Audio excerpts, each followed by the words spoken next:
지난주에 이 삼손이라는 이름은 태양과 같은 사람이 되라 하는 이 부모님의 소망, 더 나아가 이스라엘 민족의 소망으로 지어진 이름이 삼손이라고 제가 설명을 드렸습니다. 하지만 삼손의 삶은 민족의 태양과 같은 삶을 살지는 못했습니다. 그래서 우리들은 삼손을 반면교사를 삼아서 삼손과는 다르게 하나님께서 우리에게 주신 이름 그리스도인, 그 그리스도인이라는 이름값을 하는 성도들이 되시고, 우리가 목사로, 장로로, 집사로, 권사로 이런 직분의 이름값도 잘 감당해야 하겠다 하는 말씀을 제가 지난주에 드렸습니다. 오늘도 지난주에 이어서 이름을 살펴보려고 합니다. 먼저 오늘 본문에 등장하는 지역의 이름이 욥바라는 지역에 대해서 먼저 설명을 드리겠습니다. 욥바는 솔로몬 왕이 예루살렘 성전을 건축할 때 레바논에 목재를 실어 나르는 항구로 유명한 항구의 이름이 욥바입니다. 예루살렘에서 북서쪽으로 50km 떨어진 항구 도시입니다. 전주에서 군산까지가 몇 킬로인지 아십니까? 전주에서 군산까지가 한 48km. 제가 오늘 내비 찍어보니까 48km, 군산항까지 48km더라고요. 우리 교회에서 군산항까지. 그러니까 예루살렘에서 욥바까지의 거리가 전주에서 군산항까지의 거리 정도 되는 거죠. 또 여러분들이 욥바라는 이름을 어디서 들어보셨느냐? 요나 아시죠? 요나? 물고기 뱃속에 들어갔다가 나온 요나. 구약의 선지자 요나가 하나님의 명령에 불순종하고 도망갈 때 배를 타고 도망갑니다. 그 배를 탄 항구 이름이 바로 욥바입니다. 그러니까 욥바는 역사적으로 상당히 오래된 항구 도시입니다. 우리 36절 말씀 우리 함께 읽겠습니다. 욥바에 다비다라 하는 여제자가 있으니 그 이름을 번역하면 도로 가라. 선행과 구제하는 일이 심히 많더라. 이런 항구도시 욥바에 사는 그리스도인 가운데 다비다라 하는 이름의 여인이 있었습니다. 그런데 이 다비다를 번역하면 뭐라고요? 도르가라고 했는데, 이것은 헬라어로 번역하면 도로가라 이런 뜻입니다. 헬라어로는 이름이 도로가다 하는 것이에요. 그러니까 이 다비다라고 하는 이 여인의 이름이 두 개입니다. 보통 외국에 사는 우리의 교포들 가운데 보면 한국식 이름이 있고 영어식 이름이 있고 이렇게 두 개의 이름으로 사는 교포들이 대부분입니다, 여러분. 물론 이제 한국식 이름을 고집하는 사람도 있어요. 그러나 그건 소수고, 대부분 이 한국식 이름이 생소하고 또 한국식 이름을 발음을 못하는 외국인들이 너무 많아요.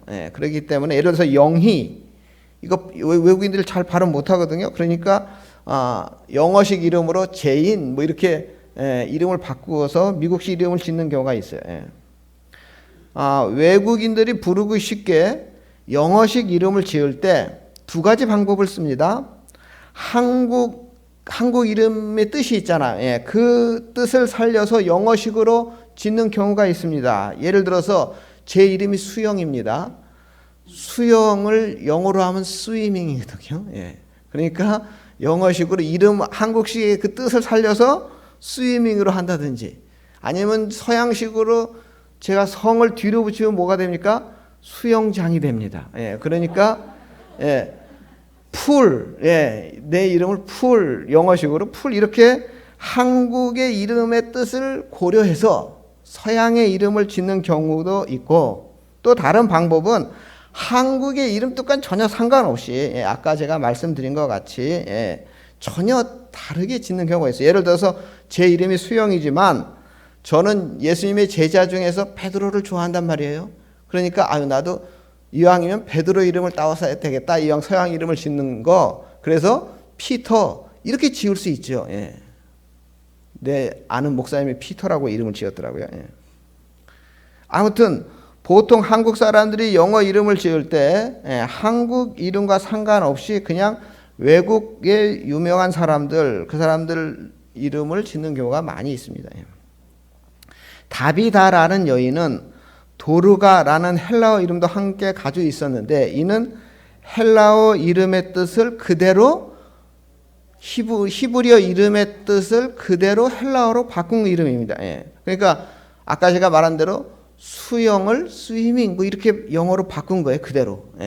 그러니까 다비다나 도르가나 똑같은 뜻을 가지고 있습니다. 단지 하나는 히브리어고 하나는 헬라어 차이만 있습니다.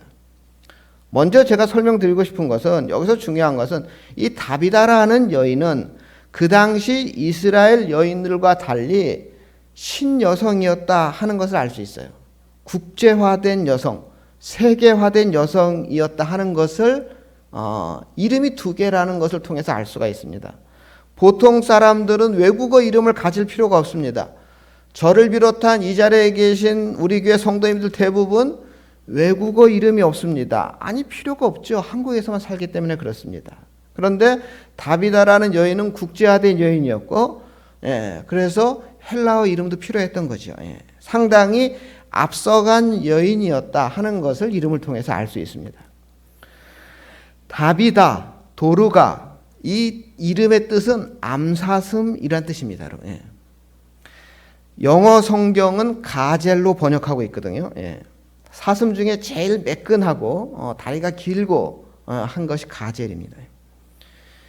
유대인들이 보통 딸을 낳으면 다비다라고 이름을 짓는 경우가 많았습니다. 왜냐하면 이 암사슴 다비다라는 이름이 상징하는 것은 아름다움이었기 때문입니다. 다비다, 도르가 그 자체가 아름다움을 상징하는 이름입니다. 저는 딸이 없지만 저도 딸이 있었으면 아마 이쁜 이름을 지어줬겠죠. 그리고 내 딸이 이쁜 여인이 되기를 소망하면서 이름도 최대한 이쁘게 지었을 것입니다. 마찬가지로 유대인들도 자기 딸이 아름다운 여인으로 살기를 소망하면서 다비다라고 이름을 많이 지었습니다. 그런데 이 다비다란 이름은 외모만 생각하고 지은 이름이 아닙니다. 외모의 아름다움과 더불어 마음의 아름다움을 함께 소망하며 지은 이름이 다비다입니다. 솔직히 말씀드려서 제 아내의 외모는 암사슴 다비다란 이름과 거리가 멉니다. 다비다란 이름이 상징하는 아름다움은 키가 크고 늘씬하고 아주 쫙 빠진 이 암사슴의 모습을 말하기 때문입니다. 딸을 낳을 경우 내 딸이 미스코리아처럼 늘씬하고 쭉 빠진 여인이 되는 것을 100% 장담할 수 있습니까? 없습니까? 소수의 여인만 암사슴처럼 늘씬하게 아름답게 성장하는 거죠. 그러니까 다비다란 이름은 외모만 생각하고는 지을 수 없는 이름입니다. 내가 외모만 생각하고 다비다라고 이름을 지었는데 이 내 딸이 점점 자랄수록 이름과 거리가 멀어지면 얼마나 웃음거리가 되겠습니까? 그러니까 이 다비다라는 이름은 외모만 한 것이 아니고 마음도 함께 생각한 이름입니다. 이스라엘 백성들은 이 다비다라는 이름으로 딸의 이름을 지을 때 외모보다는 마음의 아름다움을 더 비중을 두고 다비다라는 이름을 지었습니다. 제 아내의 외모는 다비다가 아니지만 마음은 다비다가 분명합니다. 여러분들도 인정하시죠? 여러분 인정해 주셔야 제가 오늘 저녁에 편안합니다. 네. 인정하시죠? 네. 오늘 저녁 아니구나. 그 사도행전 본문에 등장하는 이 다비다는 외모가 늘씬했는지 외모가 쭉 빠졌는지는 성경에서 기록하고 있지 않지만 마음만은 아름다웠다고 기록하고 있습니다. 다비다가 선행과 구제하는 일이 심히 많았다 이렇게 전해주고 있습니다. 다비다는 자신의 아름다운 이름에 걸맞게 아름다운 이름을 살아간 여인이었습니다. 이런 의미에서 다비다는 아름다운 믿음의 여인인 동시에 효녀라고 할 수 있습니다. 부모의 소망대로 이름값을 하며 살았기 때문입니다. 자식이 자신의 이름에 걸맞는 삶을 살아가는 것은 곧 자신에 대한 부모님의 염원과 믿음에 부합하는 것을 뜻하기 때문에 그 삶 자체가 부모에게 효도하는 것으로 귀결됩니다. 그리고 자기 부모를 통해 자신을 이 땅에 태어나게 하신 하나님에 대한 바른 믿음의 응답이라고 할 수가 있습니다. 이런 의미에서 다비다는 자신의 이름에 걸맞는 삶을 살았기 때문에 사도행전에 등장하는 다비다는 참된 효녀인 동시에 진정한 하나님의 자녀, 믿음의 성도라 할 수가 있습니다. 우리 37절부터 우리 39절까지 우리 천천히 함께 읽어보겠습니다. 그때에 병들어 죽음에 시체를 씻어 다락에 누이니라. 룻다가 요바에서 가까운지라. 제자들이 베드로가 거기 있음을 듣고 두 사람을 보내어 지체 말고 와 달라고 간청하여 베드로가 일어나 그들과 함께 가서 이르매 그들이 데리고 다락방에 올라가니 모든 과부가 베드로 곁에 서서 울며 도르가가 그들과 함께 있을 때에 지은 속옷과 겉옷을 다 내보이거늘. 자신의 아름다운 이름과 아름다운 삶이 조화를 이루며 살던 다비다는 병이 들었습니다. 그러자 요바의 그리스도인들은 병이 들어 죽은 이 다비다의 시신을 깨끗하게 씻어서 다락방에 안치합니다. 그리고 마침 그때에 요바에서부터 한 18km 정도 떨어진 루다라는 도시에 사도 베드로가 와서 말씀을 전한다 하는 소식을 듣습니다. 그래서 요바의 그리스도인들은 즉각 두 사람을 베드로에게 보내서 요바로 와줄 것을 간청합니다. 베드로는 요바의 그리스도인들과는 일면식도 없는 관계였습니다. 그러나 같은 그리스도인의 지체였기 때문에 베드로는 지체 없이 요바로 왔습니다. 요바에 도착하자마자 베드로는 다비다의 시신이 안치되어 있는 다락방에 올라갔습니다. 거기에는 많은 과부들이 다비다의 죽음을 슬피 울며 애도하고 있었습니다. 과부들은 모두 다비다의 선행과 구제의 대상이 되었던 여인들이었습니다. 이 과부들이 베드로를 보자 어떻게 했을 것이라고 여러분 상상이 되십니까? 다비다의 슬픔을 보고 정말 슬피 울며 애도하고 있다가 베드로를 발견했습니다. 베드로가 다락방에 들어오자 이 과부들이 어떻게 했겠습니까? 베드로에게 달려들었습니다. 서로 누구라고 할 것 없이 이구동성이로 다비다를 살려달라고 베드로에게 간절히 부탁했을 것입니다. 그리고 다비다를 살려주어야 하는 이유에 대해서도 서로 말했을 것입니다. 말만 한 것이 아니라 다비다가 얼마나 좋은 사람인지 그 증거물을 베드로에게 매달려서 증거물을 보여줬습니다. 그 증거물이 바로 다비다가 자신들을 위해서 손수 만들어준 속옷과 겉옷이었습니다. 2000년 전입니다, 여러분. 2000년 전에는 옷이 요즘과 같이 그렇게 흔한 시대가 아닙니다. 우리나라도 여러분 생각해 보십시오. 제가 어렸을 때 한 3, 40년 전만 해도 옷이 그렇게 흔하지 않았던 걸로 제가 기억이 납니다.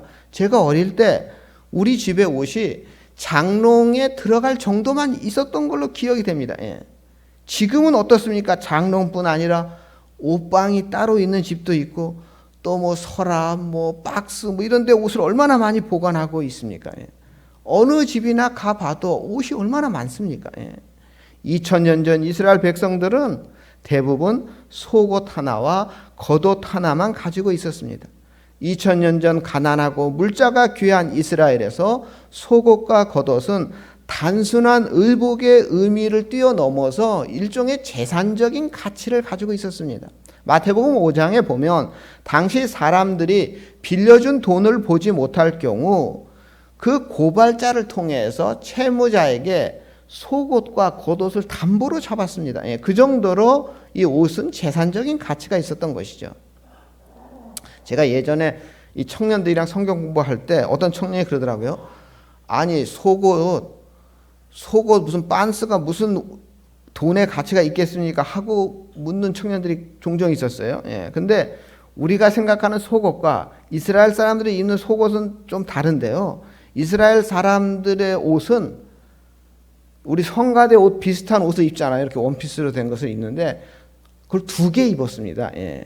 그리고 겉옷은 좀 두꺼웠어요. 속옷은 조금 얇았고 겉옷은 많이 두꺼웠어요. 왜냐하면 이 당시 이 지역이 직사광선이 굉장히 강하고 그리고 일교차가 굉장히 크고 그렇기 때문에 낮에는 이 직사광선을 막아주는 옷이 필요했어요. 그래서 겉옷이 필요했고요. 그리고 밤에는 일교차가 크기 때문에 이불 같은 게 필요했죠. 그래서 겉옷이 더 두껍고 더 크고 더 비쌌습니다. 다비다는 불쌍한 여인들에게 옷을 만들어 나누어 주었는데요. 속옷이나 겉옷 가운데 하나씩 나누어 줬어요. 그러니까 각 사람에게 재산이 되는 개념의 속옷과 겉옷을 모두 나누어 준 아름다운 심성과 신앙의 여인이었습니다. 일반적으로 사람들은 자신이 입던 옷이 낡아지면 또 작아지면 다른 사람에게 주지 않습니까? 그러나 다비다는 새 옷을 준 것이죠. 그리고 또 다른 게 요즘에는요, 헌 옷도 새 것과 같이 좋은 게 얼마나 많습니까? 그런데 이 당시에는 헌 옷이 좋을 수가 없어요. 왜냐하면 아까 말한 대로 옷이 대부분 하나씩밖에 없으니까 낡아지기 전에는 헌옷이 안 되는 거죠. 낡아지긴 내가 입어야죠. 그렇기 때문에 헌옷을 줄 수가 없습니다. 어쨌든 이 여인들은 이 다비다를 살려야 된다 하는 증거물로 베드로에게 직접 생전에 다비다가 자신을 위해 직접 만들어준 속옷과 겉옷을 보여줬고 그 증거물이 평소에 다비다가 얼마나 아름다운 삶을 살았는지 하는 증표가 된 것입니다. 이 당시 이들에게 옷은 생명과 밀접한 관계가 있습니다. 아까 말한 대로 이 지역은 일교차가 큽니다. 낮에는 40도가 넘게 온도가 올라가고 밤에는 한 10도 정도까지 떨어집니다. 그러니까 일교차가 30도 이상 나는 것입니다. 그렇기 때문에 10도까지만 떨어져도 이 지역 사람들은 막 추워합니다. 막 발발 떨고 그럽니다. 저체온증에 걸려서 죽는 경우도 있습니다. 그렇기 때문에 이 지역 사람들에게 있어서 옷은 생명과 같은 것입니다. 재산의 가치를 넘어서 생명과 같은 것입니다. 그렇기 때문에 이 다비다가 죽었을 때 이 다비다의 가족이 아니라 다비다의 가족이 아닌 많은 여인들이 다비다의 시신 앞에서 정말 슬피 운 것은, 애통해한 것은 너무나 당연한 일입니다. 이는 다비다가 그들에게 베푼 사랑의 결과라고 할 수가 있습니다. 그렇다면 여기서 잠깐 우리들도 우리 각자의 마지막 날을 한번 생각해 보시기 바랍니다. 내가 이 땅에서 마지막 작별을 고했을 때 나의 존재를 진심으로 아쉬워하며 슬퍼할 사람이 과연 나의 가족 외에 몇 명이나 있을까? 그때 내가 이 땅에서 진정한 아름다운 그리스도인의 삶을 살아갔다는 증표는 과연 얼마나 남아 있을까? 나의 이 육체가 시신이 되어 드러놓을 때 본문과 같은 아름답고도 감동적인 장면이 나의 시신 앞에서도 펼쳐질 수 있을까? 다비다의 삶은 이름 그대로 아름다운 여인으로서의 삶을 충만히 살았습니다. 아름다운 의미 있는 삶을 살았고 의미 있는 죽음을 맞이했습니다. 많은 사람들이 다비다의 시신 앞에서 안타까워했고 감사의 눈물을 흘렸습니다. 36절 말씀, 우리 36절 말씀을 우리가 한 번 더 읽어보겠습니다. 욥바의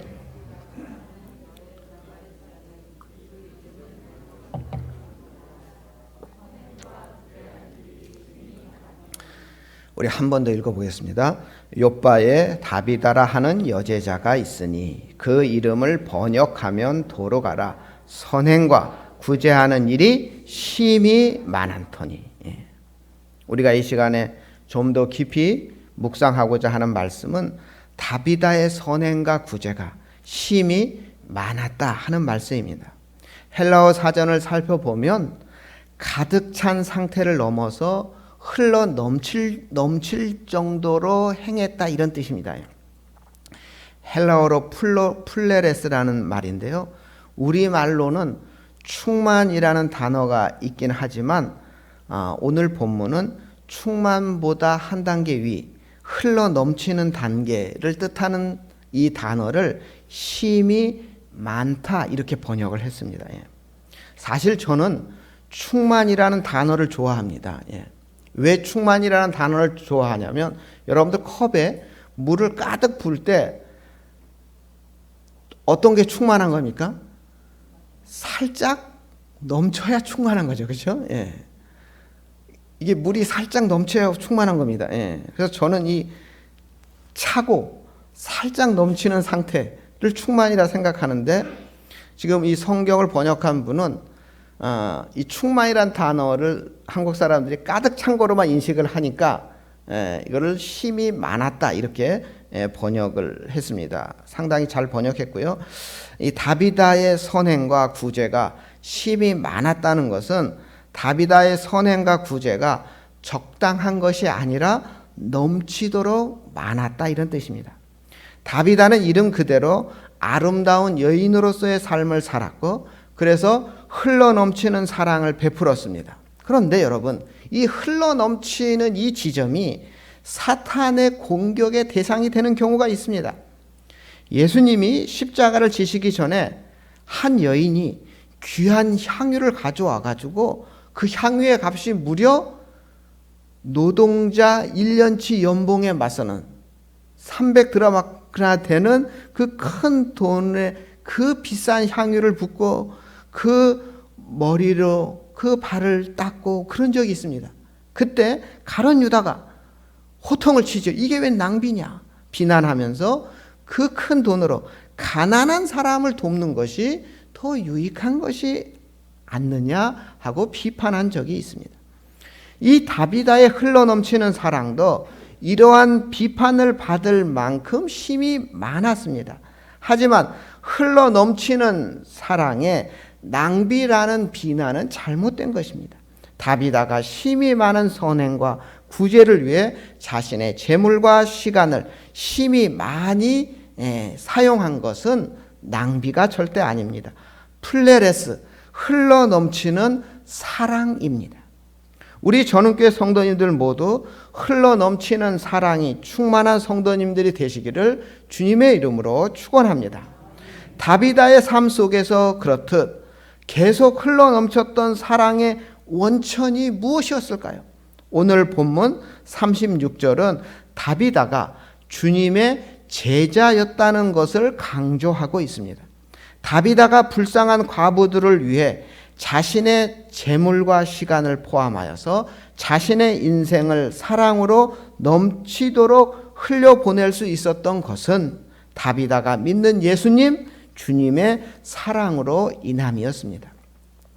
예수님께서 먼저 다비다를 구원해 주셨고, 다비다의 구원을 위해 십자가 위에서 온 몸을 다해 희생했다는 사실을 다비다가 알고 있었기 때문입니다. 예수님께서는 오늘 우리들을 살리기 위해서 당신 자신을 십자가 제물로 내어 놓으셨기에 거룩하신 성자 하나님 예수님보다 더 큰 흘러넘치는 사랑이 이 세상에 없습니다. 예수님의 흘러넘치는 사랑이 있었기 때문에 우리가 구원을 받은 것입니다. 이 사실을 가슴속 깊이 깨닫고 이 예수님의 사랑을 실천한 것이 바로 다비다인 것입니다. 오늘 우리들도 아름다운 여인으로 이름값을 다했던 다비다를 본받아야 합니다. 오늘 나의 구원이 흘러넘치는 예수님의 십자가 사랑으로 이루어졌다는 사실을 믿는다면 이제부터는 우리들 모두 주님을 위해, 우리가 사랑해야 할 사람을 위해, 우리가 살고 있는 우리의 조국과 이 시대를 위해, 이 지구촌 모든 인류를 위해 단 한 번이라도 우리 자신을 사랑으로 흘러넘치게 하는, 플레레스 하는 다비다가 되어야 하는 것입니다. 사랑은 흘러넘치게 하는 것이라는 이 사실을 여러분들 꼭 기억하시기 바랍니다. 부모님의 사랑은 바로 흘러 넘치는 사랑입니다. 자식들에게 적당히 사랑하려는 부모님은 없습니다. 항상 우리들에게 흘러 넘치는 사랑을 우리에게 보내주셨습니다. 그런데 사탄 마귀의 이 꼬임에 여러분 절대 넘어가지 마시기 바랍니다. 우리가 흘러 넘치는 사랑을 보낼 때 꼭 사탄이 회방합니다. 어버이 주일이 오늘인데 우리 부모님들은 자식들에게 흘러 넘치는 사랑을 베풀고 그 넘치는 사랑으로 인해 자식이 바르게 성장합니다. 그 부모님들은 자식에게 흘러 넘치는 사랑을 베풀 때 사탄의 시험이 들어오지 않습니다. 왜? 사탄이 시험에 봐야 부모님이 그래 내가 자식에게 너무 과욕을 부리는구나, 내가 자식에게 너무 낭비를 하는구나 이렇게 생각하는 부모가 없기 때문이죠.